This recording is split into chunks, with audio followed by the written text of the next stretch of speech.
Hello students, एक बार फिर से अन अकेडमी के इस प्लेटफॉर्म के ऊपर आपका स्वागत है। हम लोग यहाँ पर क्लास 9 की फिजिक्स पढ़ रहे हैं। हमारा चैप्टर जो अभी चल रहा है that is force and laws of motion. इस चैप्टर में अभी तक हम लोग force, inertia, Newton first law, Newton second law और उसके न्यूमेरिकल्स कवर कर चुके हैं। आज का हमारा ये lecture Newton third law of motion को डेडिकेटेड रहेगा। चलिए लेक्चर शुरू करते हैं। तो बच्चों, we are talking about Newton's third law of motion. Newton ने 3 लॉज दिए और इन तीनों के कॉम्बिनेशन से हम लोग जो रूटीन में चलने वाले ऑब्जेक्ट्स हैं जिनकी स्पीड बहुत ज्यादा नहीं है, बहुत ज्यादा का मतलब स्पीड ऑफ लाइट के कंपैरिजन में नहीं है, हम उन सभी ऑब्जेक्ट्स के मोशन को स्टडी कर सकते हैं। आम लाइफ में मैं, आप, बस, कार, बॉल, ट्रक कुछ भी चल रहा है उन सबके मोशन को समझ सकते हैं। हम लोग 2 लॉज पहले ही कवर कर चुके हैं, first law and second law. First law ने डिफाइन किया था फोर्स को, सेकंड लॉ ने बताया था कि फोर्स को कैसे मेजर किया जाता है, और थर्ड लॉ बताएगा कि अकेली एक सिंगल फोर्स नहीं लगती, हमेशा 2 इक्वल एंड अपोजिट फोर्सेस लगती हैं। थर्ड लॉ ये कहता है कि अगर एक ऑब्जेक्ट किसी दूसरे ऑब्जेक्ट के ऊपर फोर्स एक्सर्ट करता है तो दूसरा ऑब्जेक्ट भी इमीडिएटली, इंस्टेंटेनियसली उस पहले ऑब्जेक्ट के ऊपर फोर्स एक्सर्ट करेगा, कोई गैप नहीं आएगा। मींस जितनी फोर्स ए ने एक ऑब्जेक्ट ने दूसरे पे एक्सर्ट की उतनी ही दूसरा पहले पे एक्सर्ट करेगा, without any gap, without any gap. क्या मीनिंग है बच्चों इसका? देखो बेटा, मान लो मैं दीवार के थप्पड़ मारता हूं, तो जैसे मैंने दीवार के थप्पड़ मारा तो मैंने दीवार के ऊपर फोर्स एक्सर्ट की। अब दीवार वेट नहीं करेगी, अच्छा पहले ये मेरे थप्पड़ मारेगा फिर मैं इसको एक्शन के बदले में रिएक्शन दूंगी, फिर मैं इसके ऊपर मुक्का मारूंगी, इसके ऊपर फोर्स अप्लाई करूंगी। नहीं, जैसे ही मैंने दीवार पे हाथ मारा, अपना थप्पड़ मारा, वैसे ही दीवार ने मेरे ऊपर भी अपनी चोट लगा दी। दोनों काम, जितनी फोर्स मैंने एक्सर्ट की उतनी फोर्स दीवार ने की, जैसे ही मैंने एक्सर्ट की वैसे ही दीवार ने मेरे ऊपर फोर्स एक्सर्ट कर दी। दोनों काम इंस्टेंटेनियस होते हैं। बात को ध्यान से समझेंगे। मान लीजिए आपने क्या किया, कुछ कूड़ा उठा के पड़ोसियों के घर के आगे रख दिया, आपने किया एक्शन, ठीक है। बदले में पड़ोसियों ने किया रिएक्शन, अगले दिन उन्होंने कूड़ा उठा के आपके घर के आगे रखा। तो इसमें टाइम गैप था, एक ने एक्शन किया, उसको देख के दूसरे ने रिएक्शन किया। बट यहां पर ऐसा नहीं है। थप्पड़ मारने के केस में क्या है, जैसे ही मैंने दीवार को थप्पड़ मारा, दीवार के ऊपर फोर्स लगाई, इमीडिएटली इंस्टेंटेनियसली दीवार ने मेरे ऊपर भी फोर्स लगाई। मींस 2 फोर्सेस एक साथ लग रही हैं। मैं दीवार के ऊपर लगा रहा हूं और दीवार मेरे ऊपर फोर्स एक्सर्ट कर रही है, ठीक है। तो 2 फोर्सेस, ए ने बी के ऊपर और बी ने ए के ऊपर फोर्स लगाई instantaneously, without any time delay, ठीक है। These 2 forces are always equal and opposite. जितनी फोर्स मैं दीवार पे लगाऊंगा उतनी ही फोर्स दीवार मेरे ऊपर लगाएगी, ना कम ना ज्यादा, और इमीडिएटली लगाएगी, इंस्टेंटेनियसली लगाएगी, दोनों काम एक साथ होंगे, ठीक है। फोर्स की जो मैग्नीट्यूड है वो सेम रहेगी बट डायरेक्शन अपोजिट रहेगी। ऐसे है कुछ बच्चों, ये मान लो ऑब्जेक्ट ए है मेरे पास, ये ऑब्जेक्ट ए है, ठीक है, ऑब्जेक्ट ए, और ये है object B. B object A के ऊपर फोर्स एक्सर्ट करता है एफ, ठीक है। मैं लिख सकता हूं force acting on B due to A. इसके ऊपर वेक्टर डाल सकते हैं because we know that force is a vector quantity. This is force acting on A, acting on A due to B. उल्टा हो गया, ठीक है, ठीक है। Force acting on A due to B, B ने ए के ऊपर फोर्स एक्सर्ट की। ऐसे ही मैं लिख सकता हूं F B A, that will represent force acting on B, acting on B due to A, force acting on B due to A. तो अब ये फोर्स इस तरफ लगेगी, F B A, force acting on A due to B and force acting on B due to A. ये आपस में interact किए और इंटरेक्शन करते हुए दोनों ने ही एक दूसरे के ऊपर equal and opposite force exert की। डायग्राम को थोड़ा अलग अलग करके ज्यादा अच्छे से समझा जा सकता है। ये बॉडी बी है, बॉडी बी के ऊपर ए ने फोर्स एक्सर्ट की, यानी कि बॉडी बी के ऊपर लेफ्ट डायरेक्शन में एक फोर्स एक्ट की विच वाज एक्सर्टेड बाय ए, और बॉडी ए के ऊपर बी ने फोर्स एक्सर्ट की which was acting towards right side. ठीक है, अब ये डायग्राम बहुत कुछ एक्सप्लेन करती है, ये बताती है कि ये दोनों फोर्सेस की डायरेक्शन अपोजिट है, इन दोनों की मैग्नीट्यूड सेम है, बट ये दोनों डिफरेंट बॉडीज के ऊपर लग रही हैं। ये फोर्स लग रही है ए बॉडी के ऊपर, this is acting on A and this one is acting on B. तो दो अलग अलग बॉडीज के ऊपर फोर्सेस लग रही हैं, तो ये दोनों एक दूसरे को कैंसिल आउट नहीं करती हैं। ठीक है, फोर्सेस इक्वल एंड अपोजिट होंगी, but these forces act on different bodies, therefore these forces can not cancel effect of each other, एक दूसरे के इफेक्ट को कैंसिल आउट नहीं कर सकती। आपने दीवार पे चोट मारी, थप्पड़ मारा दीवार को, तो आपको भी दर्द होगा और दीवार को भी दर्द होगा। ऐसा नहीं दोनों ने आप उसमें एक दूसरे को कैंसिल आउट कर दिया और किसी को कोई दर्द नहीं हुआ, ऐसा कुछ नहीं होगा। Are you getting my point? So concept is they are two forces equal and opposite nature, ठीक है, but they do not cancel out effect of each other as they act on different bodies. Now this concept कि दोनों bodies के ऊपर force लगनी है, equal and opposite लगनी है, this introduces concept of action and reaction. अब इसमें action कौन सा है, इसमें reaction कौन सा है? देखो बेटा, आप किसी force को भी, किसी एक को भी action कह सकते हो, किसी दूसरी को रिएक्शन कह दोगे। ऐसा क्यों? देखो यहाँ पे कोई टाइम डिले नहीं है, यहाँ पे ये नहीं है कि पहले मैंने थप्पड़ मारा फिर दीवार ने सोचा अच्छा इसने मुझे थप्पड़ मारा तो मैं भी इसको थप्पड़ मारूंगी, इससे का कोई इफेक्ट नहीं है बेटा। दोनों चीजें एक साथ हो रही हैं, इंस्टेंटेनियस एक्शन एंड रिएक्शन का कंसेप्ट होता है। तो हम लोग टर्म यूज कर देते हैं कि एक्शन एंड रिएक्शन है, बट आप किसी एक फोर्स का नाम एक्शन और किसी दूसरे फोर्स का नाम रिएक्शन रख सकते हो। Concept is FAB will be equal to minus of FBA, ठीक है, direction will be opposite, magnitude will be same, so I can write down FAB की magnitude, यहाँ पे ये मैं मॉड डाल रहा हूँ, this represent only magnitude, तो इन दोनों की magnitude, यहाँ पे नेगेटिव साइन की भी जरूरत नहीं है, we can remove this,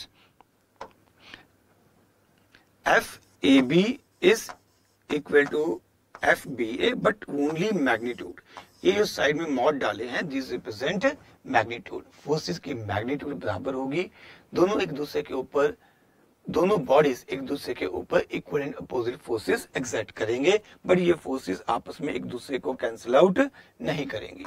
इस बात को समझने के लिए हम लोग एक और एग्जांपल लेते हैं। लो बच्चों, थोड़ी सी स्पेस बना लेते हैं। ओहो, ये हिल गया भाई साहब, चल भाई तू हो या थोड़ा सा साइड में। लो बच्चों, कंसेप्ट क्या है, ये डायग्राम हमने शायद पहले पिछले किसी लेक्चर में भी पढ़ी थी। हमारे पास एक टेबल है, इस टेबल के ऊपर बच्चों हमने एक बुक प्लेस कर दी है, राइट। अब टेबल और ये बुक है, बुक के ऊपर कौन कौन सी फोर्सेस एक्ट कर रही हैं? बुक के ऊपर ग्रेविटेशनल फोर्स mg तो डेफिनेटली एक्ट करेगी, और mg की डायरेक्शन किस तरफ होगी? अगर मैं बुक के ऊपर देखूं कौन कौन सी फोर्सेस एक्ट कर रही हैं, अलग से डायग्राम बनाऊं, तो इसके ऊपर mg लगेगी। क्या ये बुक नीचे को जा रही है? जी नहीं। अगर बुक में कोई एक्सेलरेशन नहीं है, इसका मतलब बुक के ऊपर कोई भी अनबैलेंस्ड फोर्स नहीं है। इट मींस यहाँ पे कोई एक और फोर्स डेफिनेटली लगनी चाहिए जो कि mg के इफेक्ट को कैंसिल आउट करे। वो दूसरी फोर्स कौन सी होगी? That is called normal reaction. Normal reaction of force exerted by table in this case। Normal शब्द का मतलब होता है परपेंडिकुलर, यानी कि एक फोर्स जो कि इन दोनों सरफेसेस के परपेंडिकुलर है, इन दो सरफेसेस के परपेंडिकुलर है, and which is acting in upward direction. In this case it must be in upward direction, तभी तो ये दोनों एक दूसरे को कैंसिल आउट करेंगी, mg एंड n तभी तो एक दूसरे को कैंसिल आउट करेंगी। तो यहाँ पर ये नॉर्मल रिएक्शन किसने एक्सर्ट किया?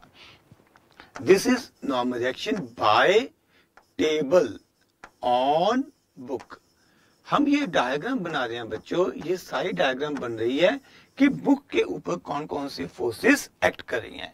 बुक के ऊपर दो फोर्सेस एक्ट कर रही हैं, ग्रेविटेशन फोर्स जो कि धरती माँ ने अप्लाई की है, और दूसरी नॉर्मल रिएक्शन जो कि टेबल ने अप्लाई किया है। ठीक है, नॉर्मल रिएक्शन, नॉर्मल वर्ड का मतलब परपेंडिकुलर है। नॉर्मल रिएक्शन कहाँ पे लगता है? It is a contact force, यहाँ पे कॉन्टैक्ट होगा, वहां पर नॉर्मल रिएक्शन लगेगा। इस केस में बुक एंड टेबल के बीच में कॉन्टैक्ट है, तो टेबल ने बुक को पुश मारा in the form of normal reaction, push धक्का मारा। देखो टेबल ने बुक को ऊपर को धक्का मारा, दिस इज एन। तो यहाँ पर दो फोर्सेस है N and M G, this two will balance each other, that is why this book is not accelerating. So I can say that n is equal to mg। यहाँ पर कई बच्चे confuse हो जाते हैं कि sir n and mg action reaction pair बन गया। जी नहीं, mg किसने एग्जर्ट की है? धरती माँ ने। नॉर्मल एक्शन किसने एग्जर्ट किया है? टेबल ने। और दोनों फोर्सेस एक ही ऑब्जेक्ट के ऊपर लग रही हैं, तो एक्शन रिएक्शन के सारे कंसेप्ट यहाँ पे फेल है। हमने कहा था कि equal and opposite forces should act on different bodies. पहली बात तो ये एक ही बॉडी के ऊपर लग रही है, और दूसरी बात इसको दो अलग अलग ऑब्जेक्ट्स लगा रहे हैं, एक धरती माँ लगा रही है mg, दूसरा टेबल लगा रहा है, तो ये पक्का से n and mg action reaction वाला कंसेप्ट नहीं है। फिर क्या है बेटा? चलो ऐसा करते हैं, हम टेबल के लिए भी एक फ्री बॉडी डायग्राम बनाते हैं, यानी कि टेबल के ऊपर लगने वाली फोर्सेस को भी यहाँ पर रिप्रेजेंट करते हैं। देखो बेटा, टेबल के ऊपर वैसे तो बहुत सारी फोर्सेस लगेंगी, ठीक है, एक इसका वेट, एक ग्राउंड भी यहाँ पे कांटेक्ट है, तो यहाँ पर भी नॉर्मल रिएक्शन लगेगा। बट आई एम मोर और less interested in this force, this is an, this is normal reaction. Please note this, this is normal reaction exerted by book on table. This is normal reaction by book on table, on table।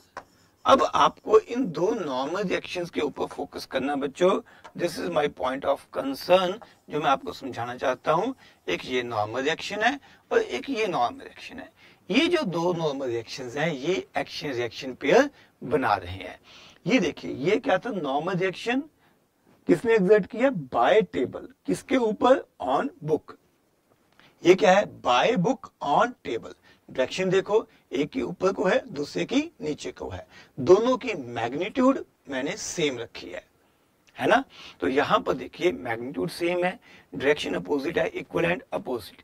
एक force लगी book के ऊपर, table ने लगाई, दूसरी force table के ऊपर लगी और बुक ने लगाई, तो ये एक्शन रिएक्शन पेयर या Newton's third law of motion की सभी कंडीशंस को सेटिस्फाई करती है। तो यहां पर ये जो एन एन है ये एक्शन रिएक्शन पेयर बनेंगे, ना कि N and mg action reaction pair बनेंगे, राइट? अब एक और एग्जांपल है हमारे पास, यहां पर एनसीईआरटी से ही एग्जांपल उठाई गई है। हमने दो स्प्रिंग बैलेंसेस लिए, ठीक है। ये स्प्रिंग बैलेंस आपने अक्सर देखे होंगे, वेट मेजर करने के लिए यूज किए जाते हैं। कई बार इस तरह से हम लोग इसके साथ ऑब्जेक्ट को हैंग कर लेते हैं और उससे ये हुक लगी होती है नीचे, यहाँ पे जिस चीज का भार मेजर करना है उसको हम इस तरह से हैंग कर लेते हैं और रीडिंग हमारे पास आ जाती है। बट यहाँ पे इसको ऐसे वर्टिकली हैंग करने की जगह डायग्राम में हॉरिजॉन्टली रखा गया है। एक स्प्रिंग बैलेंस की जगह हमने यहाँ पर दो स्प्रिंग बैलेंसेस यूज किए हैं। मान लीजिए मैं राइट वाले यानी कि ए स्प्रिंग बैलेंस को इस तरफ खींचता हूँ, राइट साइड में खींचता हूँ, we exert some force and it is very interesting to note that इन दोनों ही स्प्रिंग बैलेंसेस में रीडिंग सेम आएगी। इन दोनों स्प्रिंग बैलेंसेस में रीडिंग सेम आएगी। ऐसा क्यों हुआ? क्योंकि जितनी फोर्स ए ने बी के ऊपर लगाई उतनी ही बी ने ए के ऊपर लगाई, तो दोनों के ऊपर ही ए एंड बी दोनों स्प्रिंग बैलेंसेस के ऊपर लगने वाली फोर्स की वैल्यू सेम है। दैट इज व्हाई इन दोनों ही स्प्रिंग बैलेंसेस में रीडिंग भी सेम आएगी, राइट? तो याद रखिए, आप किसी भी एक फोर्स को एक्शन और किसी भी दूसरी फोर्स को, मतलब एक्शन रिएक्शन पेयर में एक को एक्शन और दूसरी को रिएक्शन बोल सकते हो। इट इज नॉट इंपॉर्टेंट कि आपने फोर्स अप्लाई की थी तो आपकी फोर्स को एक्शन कहा जाएगा, ऐसा कुछ भी नहीं है, ठीक है? क्योंकि यहाँ पर कोई टाइम डिले होता ही नहीं, दोनों एक्शन रिएक्शन इंस्टेंटेनियसली लगते हैं। So you can call either of these two forces as action और other one as reaction, right? Next अगला एनसीईआरटी से है फिर से, suppose you are standing at rest and intend to start walking. तुम खड़े हो और तुम चलना चाहते हो। यू मस्ट एक्सेलरेट, जैसे हो भाई तुम्हें चलना है तो तुम्हें एक्सेलरेशन चाहिए होगी। जीरो स्पीड है, जीरो स्पीड से कुछ स्पीड गेन करनी है तो आपको डेफिनेटली एक्सेलरेशन चाहिए, और एक्सेलरेशन चाहिए तो बच्चों डेफिनेटली आपको कुछ ना कुछ फोर्स भी चाहिए होगी। एक्सेलरेशन तो तभी आएगी जब कोई ना कोई अनबैलेंस्ड फोर्स लगेगी। This is as per Newton second law of motion. Now question arises, कौन सी फोर्स है जो आपके अंदर एक्सेलरेशन पैदा करती है? क्या ये मस्कुलर फोर्स है?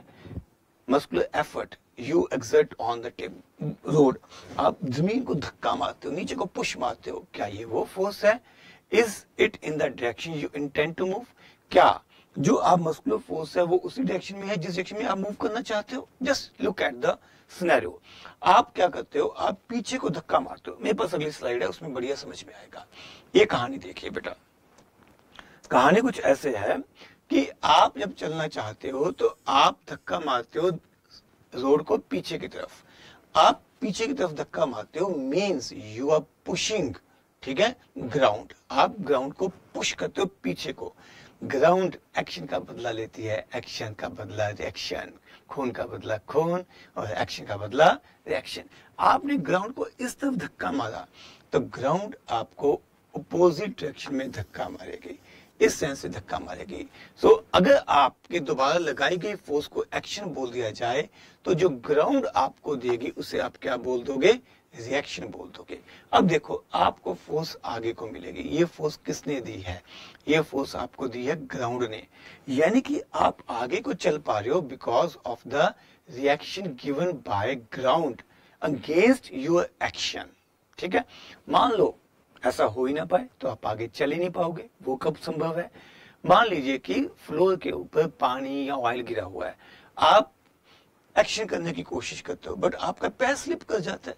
जब पैर ही स्लिप कर जाएगा तो आप प्रॉपर एक्शन नहीं कर पाओगे, बदले में ग्राउंड आपको रिएक्शन नहीं दोगी और आप आगे मूव करने की जगह स्लिप कर जाओगे। नेक्स्ट, अच्छा बच्चों ये ध्यान रखिए कि बेशक action and reaction are equal and opposite, दोनों की मैग्नीट्यूड सेम होती है, बट दैट डजंट मीन कि दोनों ऑब्जेक्ट्स में सेम एक्सेलरेशन पैदा होगी। What does it mean? मान लीजिए बच्चों मैं इस टाइल्स को ड्रॉप करता हूं, जैसे ये नीचे गिरता है it will have some acceleration equal to acceleration due to gravity, जिसको हम पहले चैप्टर मोशन में भी कई बार पढ़ चुके हैं, और जी की वैल्यू हमने याद भी की थी।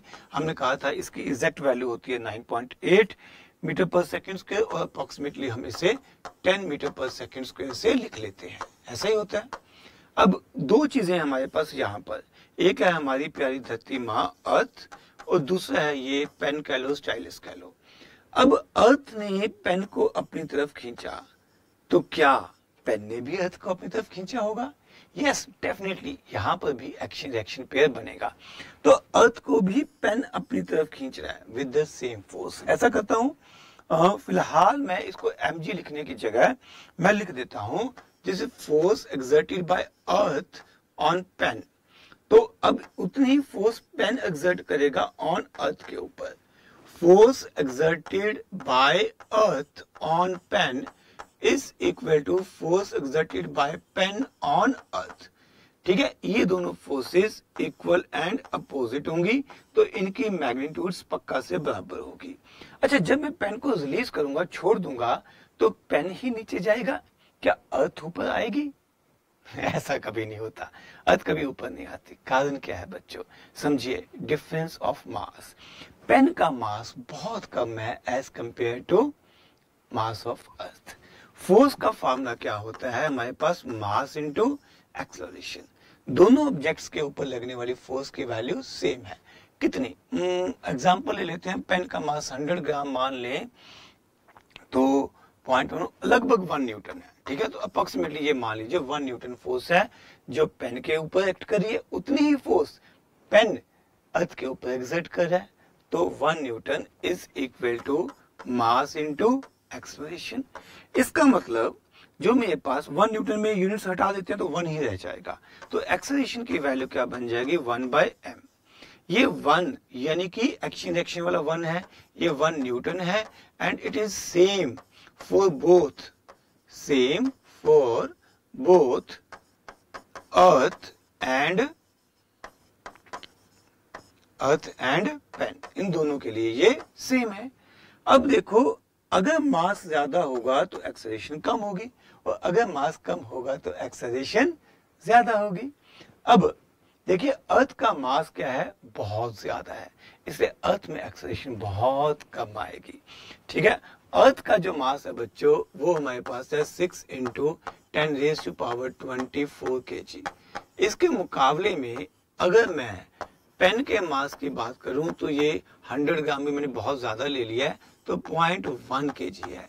Now you can look at the difference of masses and you can very clearly understand that कि अर्थ का मास बहुत ज्यादा होने की वजह से इसमें एक्सेलरेशन ना के बराबर आएगी, नेग्लिजिबल आएगी, कंसिडर ही नहीं करेंगे। जबकि पेन का मास बहुत कम है तो हमें सिर्फ इसी में ही एक्सेलरेशन महसूस होगी। Am I right? So दोनों ऑब्जेक्ट्स के ऊपर पेन एंड अर्थ के ऊपर फोर्स तो सेम लगी थी, एक्शन रिएक्शन पे बनेगा, फोर्स तो सेम लगेगी, बट सेम फोर्स लगने के बावजूद भी दोनों में एक्सेलरेशन सेम आए इस बात की कोई गारंटी नहीं है।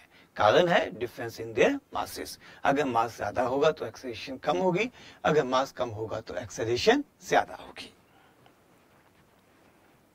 Okay, another example of Newton's third law of motion, recoil of a gun. Gun से जब बुलेट फायर की जाती है तो बुलेट जाती है आगे और गन रिकॉइल करती है, गन पीछे को रिकॉइल करती है, तो ये बुलेट जाएगी आगे और गन जाएगी पीछे को। तो जो गन का रिकॉइल है, पीछे को बाउंस बैक सा करना है, that is because of Newton's third law of motion. Gun bullet के ऊपर फोर्स लगाती है तो बुलेट को आगे को धक्का मिलता है, और जितना धक्का, जितनी फोर्स बुलेट को मिलेगी उतनी ही बुलेट गन के ऊपर भी लगाएगी, तो गन पीछे को रिकॉइल करती है। बट बुलेट ज्यादा स्पीड से बाहर जाती है, बुलेट के पास ज्यादा एक्सेलरेशन आती है, difference in their masses. Bullet का मास कम है तो डेफिनेटली उसमें एक्सेलरेशन ज्यादा आएगी एंड इस वजह से उसकी इनिशियल वेलोसिटी भी ज्यादा होगी। गन का मास बुलेट के मुकाबले में बहुत ज्यादा होता है, इसलिए गन की जो रिकॉइल वेलोसिटी है वो बुलेट की वेलोसिटी के मुकाबले में बहुत कम होगी। जितनी गन ज्यादा भारी होगी उतना रिकॉइल भी कम होगा। The flying of rockets and jet planes and rockets भी इसी प्रिंसिपल पे काम करते हैं। जब किसी रॉकेट में से गैसेस बाहर आती हैं तो बेसिकली आप ये कह सकते हो रॉकेट गैसेस के ऊपर फोर्स लगाता है और गैसेस को नीचे को पुश करता है, और बदले में गैसेस भी रॉकेट के ऊपर उतनी ही फोर्स अप्लाई करती हैं। Once again there will be concept of action reaction. जितनी फोर्स गैसेस के ऊपर रॉकेट ने लगाई उतनी ही फोर्स रॉकेट के ऊपर गैसेस लगाएंगी and because of that rocket will move in upward direction. अब ध्यान दीजिए ये दोनों एक दूसरे के इफेक्ट को कैंसिल आउट नहीं कर रहे। अगर ये कैंसिल आउट कर रहे होते तो रॉकेट फ्लाई ही ना करता, दोनों का इफेक्ट नेगेटिव कैंसिल आउट हो जाता, बट गैसेस भी नीचे को आती हैं और रॉकेट भी ऊपर हो जाता है। तो ध्यान रखिए action reaction never cancel out each other as they act on different bodies। ये इंस्टेंटेनियसली लगते हैं और हम किसी एक फोर्स को एक्शन और दूसरे को रिएक्शन कह सकते हैं। लो बच्चों ये हमारे पास एग्जांपल है इन केस ऑफ फायर होस। ये जो फायर ब्रिगेड वाले जो इस पाइप को यूज करते हैं इसमें पानी बहुत ज्यादा वेलोसिटी के साथ या कह लो बहुत ज्यादा फोर्स के साथ बाहर को आता है। ठीक है, फोर्स मैं इसलिए कह रहा हूँ, आइडियल वर्ड नहीं होगा बट समझने के लिए सही है। जब पानी बाहर आ रहा है तो कहीं ना कहीं ये पाइप इस पानी के ऊपर फोर्स एक्सर्ट कर रही है जिसकी वजह से ये हाई स्पीड से बाहर आता है, बहुत ज्यादा तेजी से बाहर आता है। तो जितनी फोर्स ये पाइप पानी के ऊपर एक्सर्ट कर रही है उतनी ही फोर्स पानी भी इस पाइप के ऊपर एक्सर्ट करेगा। दैट्स व्हाई यहाँ पे देखो डायग्राम में दो लोग इसको होल्ड करने में लगे हुए हैं। ठीक है, इतनी ज्यादा पीछे को इसको फोर्स मिलती है कि दो लोगों को पूरा जोर लगाना पड़ता है, जमीन पे टिके हुए हैं। ठीक है, ताकि उनको और ज्यादा फ्रिक्शन मिल सके और ये पीछे को मूव ना करें और इस पाइप को, इस होस पाइप को अपनी सही पोजीशन पे होल्ड कर सके। तो यहाँ पर भी बेटा एक्शन रिएक्शन का कंसेप्ट काम करेगा। Logic Another example of action reaction is swimming। जब कोई स्विमर स्विम करता है तो वो पानी के ऊपर फोर्स एक्सर्ट करता है। ठीक है, पानी को पीछे को धक्का मारता है, जितनी फोर्स वो एक्सर्ट करेगा उतनी ही equal and opposite force water भी उस स्विमर के ऊपर एक्सर्ट करेगा, and because of that swimmer will move in the forward direction.